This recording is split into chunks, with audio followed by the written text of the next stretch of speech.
Bonjour à vous mes amis Balance, bienvenue sur ma chaîne Intuition Desserine.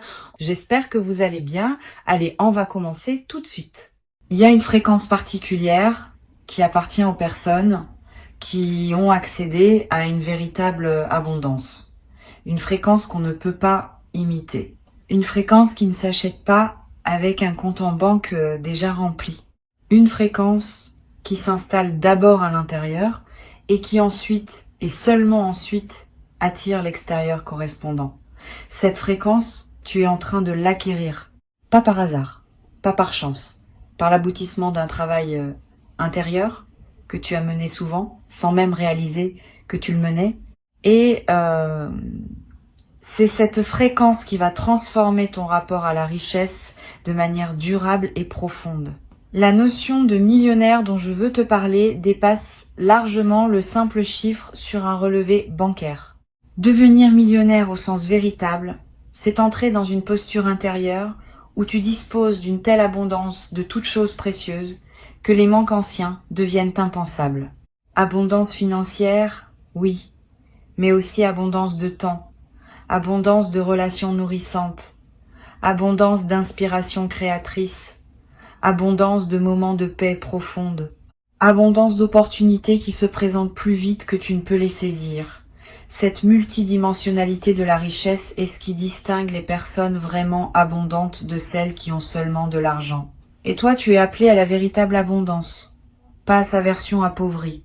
Le choc dont parle le titre n'est pas un choc négatif. C'est l'effet de surprise que produit, sur ton entourage et même sur toi-même, la rapidité avec laquelle ta réalité va commencer à changer une fois que la fréquence d'abondance est solidement installée. Les gens autour de toi vont remarquer quelque chose. Pas forcément des changements matériels visibles dans les premières semaines. Plutôt un changement dans ta présence. Une assurance nouvelle. Une légèreté qui contraste avec les périodes plus tendues qu'ils t'avaient connues. Et puis progressivement, à mesure que la fréquence intérieure se traduit en manifestation extérieure, le choc va s'amplifier. Parce que ce qui se construit pour toi a une rapidité d'apparition qui surprendra ceux qui n'ont pas suivi ton travail intérieur. Tu vois, l'argent suit l'énergie. Cette loi simple est connue depuis longtemps mais souvent mal comprise. On pense qu'il suffit de visualiser l'argent pour qu'il arrive. Ce n'est pas tout à fait cela. Il faut visualiser, oui, mais surtout incarner la fréquence qui correspond au niveau d'abondance souhaité. Cette incarnation se travaille à de multiples niveaux. Dans la manière dont tu te parles à toi-même, dans les croyances que tu portes, dans la posture corporelle que tu adoptes, dans les choix quotidiens que tu fais, même les plus petits. Tout cela contribue à construire ou à défaire la fréquence d'abondance. Et toi, sans toujours t'en rendre compte, tu as construit cette fréquence pas à pas au fil des derniers temps. Maintenant, elle est suffisamment solide pour produire des résultats tangibles. Ici, sur Intuition des sirènes, je veux te parler de ce qui distingue ceux qui passent à un autre niveau de prospérité de ceux qui restent toute leur vie au même niveau. Ce n'est pas l'intelligence, c'est pas la chance, c'est pas le talent, c'est la disposition intérieure à recevoir. Beaucoup de personnes très intelligentes, très talentueuses, très chanceuses restent pourtant à un niveau modeste toute leur existence parce qu'elles n'ont jamais accepté profondément de recevoir au-delà de ce qu'elles considèrent comme leur dû minimal. Elles ont plafonné leur capacité à accueillir, et tant que ce plafond invisible n'est pas levé, aucun talent ne suffit à percer. Toi, tu es en train de lever ce plafond. C'est cela le travail réel qui s'opère. La levée de ce plafond intérieur est l'événement le plus important qui puisse t'arriver dans ta relation à l'argent. Bien plus important qu'un coup de chance ponctuel. Parce que un coup de chance, sans lever de plafond, se dissipe rapidement. L'argent gagné inopinément retourne d'où il est venu. C'est ce qui explique pourquoi tant de personnes qui gagnent à des loteries se retrouvent quelques années plus tard dans une situation financière pire qu'avant. Elles n'avaient pas levé leur plafond intérieur. L'univers leur a donné, mais elles n'ont pas pu garder. Toi, tu fais le travail dans le bon ordre. Tu lèves le plafond d'abord. L'argent qui arrivera ensuite trouvera un contenant capable de le retenir et de le faire grandir. je veux te parler de ton rapport au luxe. Beaucoup de personnes pensent que le luxe, c'est de l'extravagance, que désirer du beau, du raffiné, du qualitatif, c'est être superficiel. Cette vision appauvrissante est souvent inculquée pour décourager le désir d'élévation. Mais le luxe authentique n'a rien à voir avec l'extravagance ou la superficialité. Le luxe authentique, c'est l'expression matérielle d'un respect que tu te portes. C'est dire à ton corps qu'il mérite des matières douces. Dire à tes yeux qu'il mérite de la beauté. Dire à ton temps qu'il mérite d'être passé dans des espaces qui te nourrissent. Cette permission à recevoir du luxe est l'une des étapes vers une véritable prospérité. Tu peux l'accorder à toi-même progressivement, dans la mesure de tes moyens actuels, en attendant que ces moyens s'élargissent. Tu vas commencer à attirer dans ton quotidien des éléments de qualité supérieure à celle à laquelle tu étais habitué, pas forcément de manière spectaculaire, de manière subtile mais constante, un produit de meilleure qualité qui apparaît dans ta cuisine, un service auquel tu as accès et qui était hors de ta portée auparavant, une invitation dans un lieu plus raffiné, une occasion de voyager qui se présente. Ces apparitions ne sont pas le hasard. Elles sont le signe que ta fréquence est en train de s'élever et que les éléments qui correspondent à cette nouvelle fréquence commencent à entrer naturellement dans ton champ. Sois attentif à ces signes. Ils te confirment que le mouvement est en marche. Il y a une chose précieuse qu'il faut comprendre à propos de la richesse véritable. Elle n'est jamais en compétition avec celle des autres. Les personnes qui pensent qu'il y a une quantité limitée d'abondance dans l'univers et que ce que les uns reçoivent est forcément retiré à d'autres, restent dans une mentalité de pénurie qui les empêche d'accéder à leur propre prospérité. La vraie compréhension, c'est que l'abondance se crée. Elle ne se distribue pas à partir d'un stock fini. Quand tu prospères, tu n'enlèves rien à personne. Au contraire, ta prospérité contribue à élever la fréquence collective et à rendre l'abondance plus accessible pour tous. Garde cela à l'esprit, parce que cette compréhension dissout la culpabilité résiduelle qui peut freiner ta propre montée. La culpabilité de prospérer est un sujet rarement abordé, mais essentiel. Beaucoup de personnes, sans le savoir, sabotent leur propre montée parce qu'elles ont intégré l'idée que devenir riche est moralement suspect. Cette idée vient parfois d'environnements où la pauvreté était valorisée comme une vertu et la richesse considérée avec méfiance. Si tu portes des traces de cette programmation, tu vas peu ressentir des résistances intérieures à mesure que ta prospérité augmente. Ces résistances peuvent prendre des formes étonnantes. Autosabotage discret, dépenses absurdes au moment où tu commences à accumuler, décisions qui ramènent ta situation à un niveau familier, sois attentif à ces dynamiques, elles ne sont pas ennemies. Elles sont des protections anciennes qui croient encore te servir. Tu peux les remercier et leur expliquer doucement qu'elles n'ont plus à intervenir. Tu vas commencer à voir l'argent différemment. Avant, tu le voyais comme une ressource rare à défendre. Maintenant, tu vas commencer à le voir comme une énergie qui circule à travers toi. Cette différence de perception change tout. Quand tu vois l'argent comme rare, tu te crispes à chaque dépense. Et cette crispation envoie à l'univers le message que tu es en mode pénurie, ce qui attire à toi davantage de pénurie. Quand tu vois l'argent comme une énergie qui circule, tu peux dépenser avec joie pour ce qui te nourrit, parce que tu sais que d'autres entrées vont suivre. Cette confiance en la circulation est l'une des marques distinctives des personnes vraiment abondantes. Elles ne s'agrippent pas à l'argent, elles le laissent passer à travers elles, en le multipliant au passage. Il y a quelque chose de très spécifique qui va se passer dans ta perception du temps. Les personnes en pénurie financière ont souvent une perception du temps déformée par l'urgence. Elles vivent dans la précipitation parce que chaque heure compte pour gagner de quoi survivre. Les personnes en abondance financière vivent dans une autre relation au temps.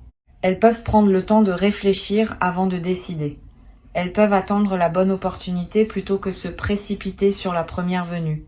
Elles peuvent investir dans le long terme sans que cela mette leur quotidien en péril. Cette dilatation du temps disponible est l'un des effets les plus précieux de la véritable abondance. Et tu vas commencer à la goûter. Tu vas remarquer que tu as plus de temps pour respirer, pour choisir, pour vivre. Tu vas te demander concrètement d'où va venir cette montée financière. La réponse honnête, c'est que les canaux par lesquels l'argent peut arriver sont multiples et que la vie est créative dans la manière dont elle organise ses arrivées. Cela peut venir d'un projet professionnel qui décolle. Cela peut venir d'une opportunité d'investissement bien sentie. Cela peut venir d'une activité parallèle qui prend de l'ampleur. Cela peut venir d'une rencontre qui ouvre des portes. Cela peut venir de plusieurs canaux qui se combinent. Ne fixe pas ton attention sur un canal unique. Reste ouvert à toutes les directions. L'univers n'aime pas être dirigé sur la manière dont il doit te livrer ce qui t'est destiné. Il préfère que tu fasses confiance à son inventivité. Sur Intuition des sirènes, je tiens à insister sur l'importance de la patience active dans cette phase.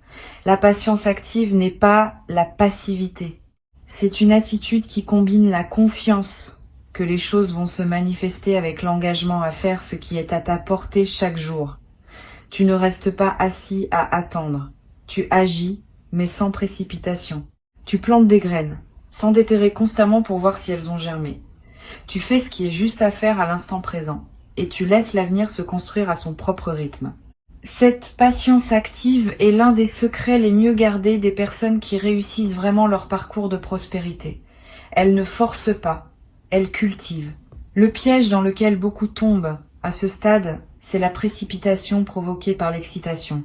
Quand on commence à sentir que les choses bougent, on a tendance à vouloir accélérer artificiellement le mouvement, à multiplier les projets en même temps, à s'engager dans plusieurs directions, à épuiser son énergie dans une frénésie d'action qui finit par tout déstabiliser. Évite ce piège. Reste centré. Choisis tes engagements avec discernement. Mieux vaut mener 3 projets jusqu'au bout que d'en commencer 10 qui resteront tous en suspens. La concentration est l'ami de la prospérité, la dispersion est son ennemi. Tu vas développer, à mesure que ta fréquence s'élève, une capacité de discernement qui te permettra d'identifier rapidement les opportunités qui en valent la peine. Aujourd'hui, peut-être tu hésites encore. Tu te demandes si telle proposition est intéressante ou non. Tu pèses longuement le pour et le contre. Cette hésitation va diminuer. Tu vas développer une lecture instinctive des situations. Tu sauras presque immédiatement si un projet est aligné avec toi ou non. Cette capacité est extrêmement précieuse parce qu'elle te permet de gagner un temps considérable et d'éviter les engagements stériles qui consomment de l'énergie sans rien produire en retour. L'une des qualités les plus importantes des personnes véritablement abondantes, c'est leur capacité à dire non. Tu vas développer cette capacité à un niveau que tu n'avais pas connu. Tu vas dire non à des opportunités qui semblaient intéressantes mais qui ne sont pas pour toi. Tu vas dire non à des relations qui drainent ton énergie. Tu vas dire non à des engagements qui ne servent pas tes priorités profondes. Cette capacité à refuser n'est pas de la dureté. C'est du respect envers ce qui te tient vraiment à cœur. Chaque non bien placé crée de l'espace pour un oui plus aligné. Et c'est dans cet espace libéré par les bons refus que les véritables opportunités peuvent venir s'installer. Tu vas remarquer que ton style commence à évoluer, pas seulement vestimentaire, même si cela peut en faire partie. Plus globalement, ton style de vie, ta manière de t'exprimer, tes choix quotidiens. Tout cela va se raffiner progressivement, sans effort, presque sans que tu le décides. C'est l'effet naturel de l'élévation de ta fréquence. Tu te mets à choisir naturellement ce qui correspond à la version plus prospère de toi-même. Et ces choix renforcent à leur tour la fréquence, dans une boucle vertueuse. Plus tu agis comme une personne abondante, plus tu deviens une personne abondante, et plus l'abondance se manifeste dans ton extérieur. Il y a un sujet délicat qu'il faut aborder, la relation à ceux qui n'évoluent pas au même rythme que toi. À mesure que tu prospères, certaines personnes de ton entourage vont avoir des réactions diverses. Certaines vont se réjouir sincèrement et même s'inspirer de ton exemple. D'autres vont avoir plus de mal. Elles pourront ressentir une jalousie qu'elles n'osent pas nommer, ou faire des remarques piquantes, ou prendre leur distance. Ne le prends pas personnellement. Ces réactions ne disent rien de toi. Elles disent quelque chose de leur propre rapport à l'abondance. Continue ton chemin sans culpabilité. Tu n'as pas à freiner ton ascension pour ne pas heurter ceux qui sont restés en bas. Au contraire, en montant pleinement, tu leur montres que c'est possible et tu inspires ceux qui sont prêts à suivre leur propre voie d'élévation. Tu vas attirer à toi un nouveau cercle de personnes. Des personnes qui vibrent à un niveau similaire au tien. Des personnes qui ont elles aussi accédé à une certaine prospérité ou qui sont en chemin pour y accéder. Ces nouvelles relations seront stimulantes. Elles t'apporteront des perspectives, des opportunités, des inspirations que tes anciennes relations ne pouvaient pas t'apporter. Ce n'est pas un jugement sur tes anciennes relations. C'est simplement que chaque niveau de fréquence attire des relations correspondantes. Tu n'as pas à abandonner tes amis anciens si la connexion reste réelle. Mais tu vas naturellement compléter ton cercle avec des présences qui correspondent à qui tu deviens. Quelque chose va se passer dans ta posture corporelle elle-même. C'est observable. Les personnes qui accèdent à une véritable prospérité se tiennent différemment. Elles occupent l'espace différemment. Pas avec arrogance, avec aisance. Tu vas remarquer que tu te tiens plus droit, sans avoir à y penser. Que tu prends ta place dans une pièce sans te faire petit.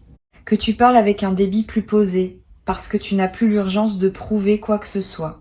Ces transformations physiques sont à la fois la conséquence et le renforcement de ton élévation intérieure. Le corps suit la conscience et la conscience suit le corps. C'est une boucle dans les deux sens. Tu vas commencer à apprécier des plaisirs simples avec une intensité nouvelle. C'est l'un des paradoxes intéressants de la véritable abondance. Plus on devient abondant, plus on goûte profondément les choses simples. Le café du matin devient un moment précieux. La promenade dans un parc devient un luxe. La conversation avec un proche devient une richesse. Cette intensification du goût pour le simple est l'un des marqueurs des personnes vraiment riches intérieurement, par opposition à ceux qui n'ont accumulé que de l'argent sans avoir travaillé leur conscience. Tu fais le travail dans le bon sens. Tu vas devenir riche en goût autant qu'en moyens. Sur Intuition des sirènes, j'observe régulièrement que les personnes qui réussissent à transformer durablement leur situation financière partagent une caractéristique commune. Elles ont fait la paix avec leur passé financier, tous les épisodes de manque, toutes les erreurs commises avec l'argent, tous les regrets, tous les moments où elles ont accepté moins que ce qu'elles méritaient. Tout cela a été relâché, pardonné, intégré comme partie d'un parcours. Sans cette paix avec le passé, le futur peine à se construire, parce que les blessures non guéries du passé continuent à émettre des signaux de pénurie qui contredisent les nouvelles intentions de prospérité. Fais ce travail de paix. Pardonne-toi. Pardonne aux situations. Libère-toi de ce qui t'attache encore à des regrets financiers anciens. Cet acte de libération crée la marge nécessaire pour que la prospérité nouvelle puisse vraiment s'installer. Il existe un mode opératoire des personnes vraiment abondantes que tu vas adopter naturellement. Ce mode consiste à toujours penser en termes d'investissement plutôt qu'en termes de dépenses. Quand tu mets de l'argent quelque part, demande-toi ce que cela construit, pas seulement matériellement, émotionnellement, énergétiquement, stratégiquement. Cette habitude de penser en investissement s'applique à tout. À l'argent, oui, mais aussi au temps, aux émotions, aux relations, à l'attention. Tout ce que tu places quelque part construit quelque chose. Choisir consciemment où tu investis devient l'une des habitudes les plus puissantes pour générer une prospérité durable. Tu vas développer un rapport plus joyeux à la générosité. La générosité, vue depuis la pénurie, est un sacrifice. On donne, mais avec un pincement au cœur.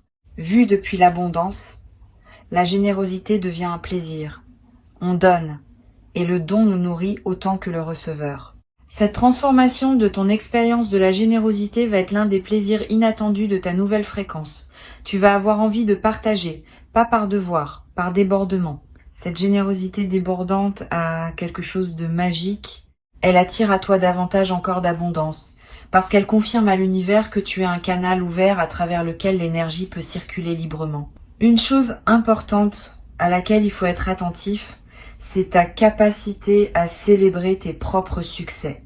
Beaucoup de personnes réussissent des choses remarquables et passent immédiatement à la suite sans prendre le temps de savourer ce qu'elles ont accompli. Cette absence de célébration est un sabotage subtil. Elle envoie au cerveau le message que ces succès ne comptent pas vraiment Et peu à peu, le cerveau cesse de produire les efforts nécessaires pour générer des succès qui ne seront pas honorés. Au contraire, célébrer même tes petites victoires renforce ta capacité à en générer de plus grandes. Apprends à fêter, à marquer les étapes, à te dire bravo. Cette pratique simple multiplie la fréquence à laquelle les bonnes nouvelles se présentent à toi. Tu vas vivre dans les périodes qui viennent des moments où tu te diras que tout cela ressemble presque à un rêve. Ces moments-là, savoure-les pleinement.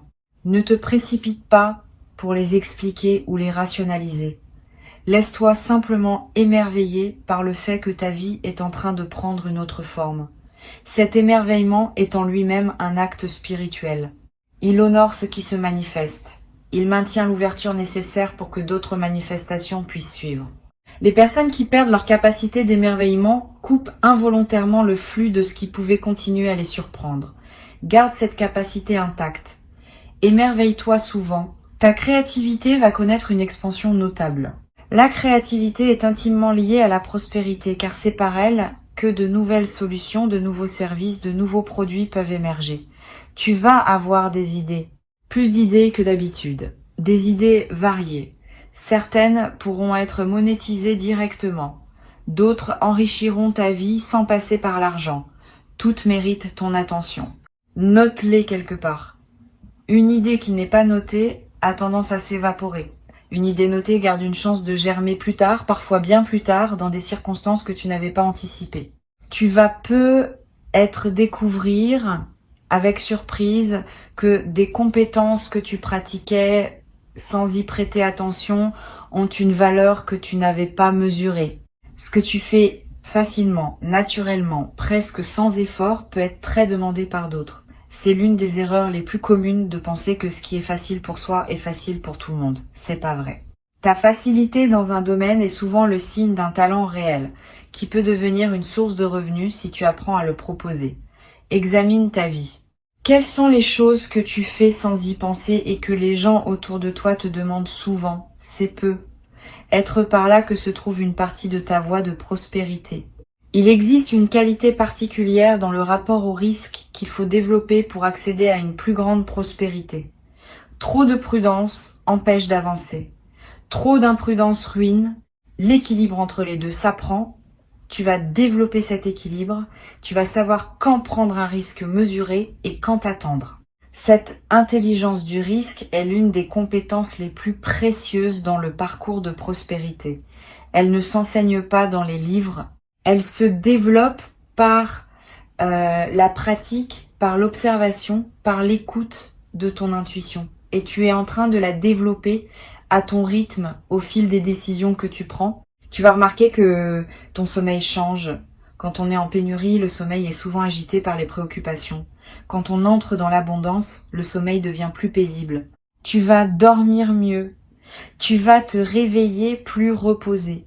Cette amélioration du sommeil est à la fois la conséquence et le moteur de ta prospérité. Un cerveau bien reposé prend de meilleures décisions, capte mieux les opportunités, gère mieux les défis. C'est un cercle vertueux, et tu y entres pleinement maintenant. L'argent n'est qu'une mesure, pas une finalité. Il mesure la fluidité avec laquelle l'énergie circule à travers ta vie. Quand l'énergie circule largement, l'argent est abondant. Quand l'énergie est bloquée, l'argent se raréfie. Toute ta démarche, donc, devrait viser à fluidifier l'énergie qui te traverse. Cela passe par la santé du corps, par la qualité des relations, par la résolution des situations en suspens, par l'expression authentique de qui tu es. Plus tu deviens fluide intérieurement, plus l'argent circule librement à travers ta vie. Cette compréhension globale de la prospérité est ce qui distingue les approches superficielles des approches qui produisent des transformations durables. Pendant que tu écoutes ces mots, quelque chose se reconfigure en toi. Tu n'as pas besoin de comprendre exactement quoi. Tu peux simplement faire confiance au processus. Ta fréquence intérieure est en train de s'accorder à une réalité plus abondante. Et cette nouvelle fréquence va commencer à magnétiser à toi des situations, des personnes, des opportunités qui correspondent à ce niveau plus élevé. Le travail s'opère pendant que tu vis ta vie quotidienne, sans que tu aies besoin de faire quelque chose de spécifique.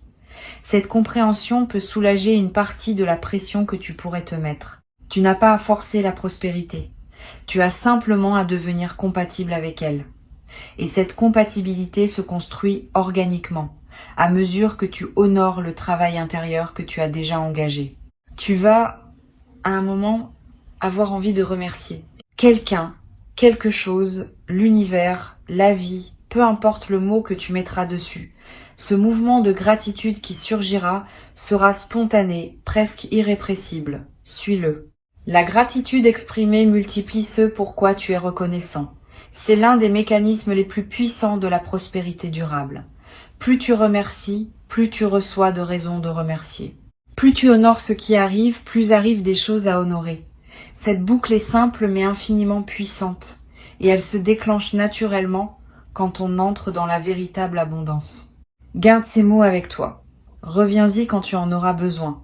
Le chemin de prospérité que tu t'apprêtes à parcourir n'est pas linéaire, mais il est sûr. Il connaît son rythme. Il connaît sa direction. Tu n'as qu'à rester aligné, ouvert, confiant. Avant de te quitter, je veux te transmettre quelques perspectives supplémentaires qui te seront utiles dans cette traversée. La première concerne la manière dont l'abondance interagit avec ton système nerveux. Beaucoup de personnes qui n'ont jamais connu l'abondance ont un système nerveux qui s'est habitué au stress de fond constant lié à la pénurie. Quand l'abondance commence à arriver, ce système nerveux peut paradoxalement résister parce que le calme nouveau est inconnu et donc inconfortable. Tu pourrais te trouver à recréer du stress artificiellement, par habitude, parce que le calme te déstabilise. Sois attentif à ce phénomène. Ne sabote pas ton propre apaisement. Apprends à habiter le calme, à le tolérer, puis à le savourer. Cela demande un peu de pratique, mais c'est l'une des compétences essentielles pour ancrer durablement la prospérité dans ta vie. Une deuxième perspective importante concerne ta relation à la lenteur. Dans une mentalité de pénurie, tout est urgent. Dans une mentalité d'abondance, la lenteur devient possible, pas la paresse. La lenteur consciente, qui permet de savourer, de réfléchir, de choisir avec discernement. Apprends à ralentir, surtout au moment où des opportunités se multiplient. Le réflexe de tout vouloir saisir en même temps peut te faire perdre la qualité de présence nécessaire pour bien gérer ce qui arrive. Une décision prise dans la lenteur produit souvent de meilleurs résultats qu'une décision prise dans la précipitation. Cette compétence de ralentir au bon moment est l'une des marques distinctives des personnes qui prospèrent durablement. Tu vas découvrir aussi qu'il existe une forme particulière de plaisir liée à la construction patiente. Voir quelque chose grandir progressivement à partir de presque rien procure une satisfaction qui dépasse celle des gains rapides. Quand tu construis pierre par pierre, tu développes un attachement à ce que tu construis qui te rend plus capable de le préserver dans la durée. Les fortunes acquises rapidement sans construction préalable sont souvent perdues rapidement, parce que celui qui les reçoit n'a pas développé la conscience nécessaire pour les habiter. Toi, tu es en train de construire, et cette construction patiente est ton meilleur garant de durabilité. Une troisième chose à savoir concerne l'éducation continue. Les personnes vraiment prospères sont presque toujours des apprenants permanents. Elles ne cessent jamais de se former, de lire, d'écouter, d'observer. Cette habitude d'apprentissage maintient leur cerveau en état d'éveil et leur permet de saisir des opportunités que d'autres ne voient même pas. Tu n'as pas besoin de retourner à l'école formelle. Mais cultive ta curiosité. Lis des choses qui te nourrissent. Écoute des personnes qui en savent plus que toi dans des domaines qui t'intéressent. Pose des questions. Cette posture d'apprentissage continu est un investissement qui rapporte toujours, parfois de manière spectaculaire. Tu vas peu être surpris de constater que ta voix prend du poids dans des conversations où tu te sentais autrefois moins légitime. Ce n'est pas que ta voix ait changé, c'est que la fréquence qui l'accompagne a changé. Les gens écoutent différemment ceux qui parlent depuis l'abondance. Pas parce que ce qu'ils disent est plus vrai, mais parce que la posture intérieure transparaît dans la voix et qu'une posture solide inspire l'écoute. Tu vas remarquer cela dans des réunions, dans des négociations, dans des conversations de groupe. Tu vas avoir l'impression que tu es entendu avec plus d'attention. Ce n'est pas une illusion, c'est l'effet réel de ta nouvelle fréquence. Il existe une qualité de relation à l'argent qui s'apprend en l'observant chez les personnes qui le maîtrisent vraiment. Si tu as la chance de connaître ou de pouvoir observer des personnes qui ont une relation saine et abondante à l'argent, fais-le. Pas pour les imiter superficiellement, mais pour absorber par osmose leur manière d'être avec l'argent.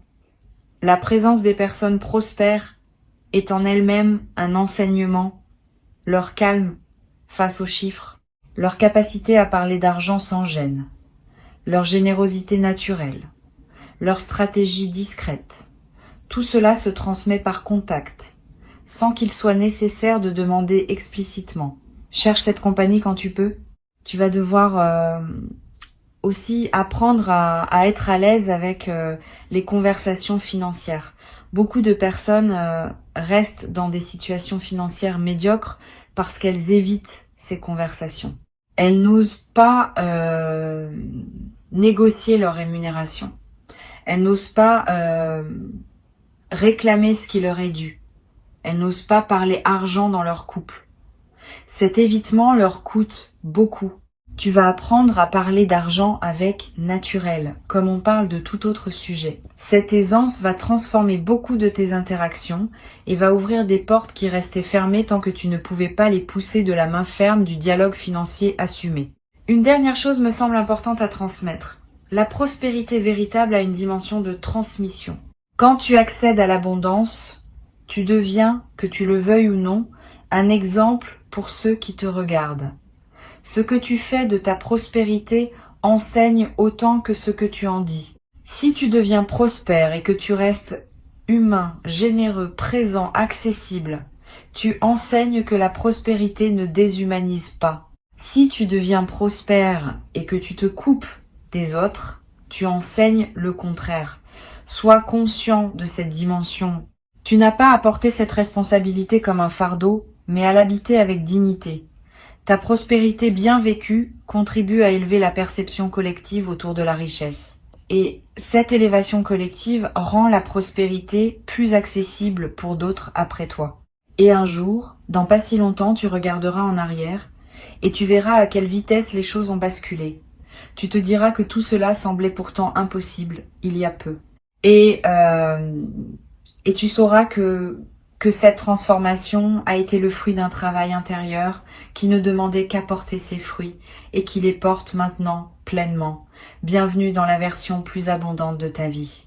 Elle t'attendait depuis longtemps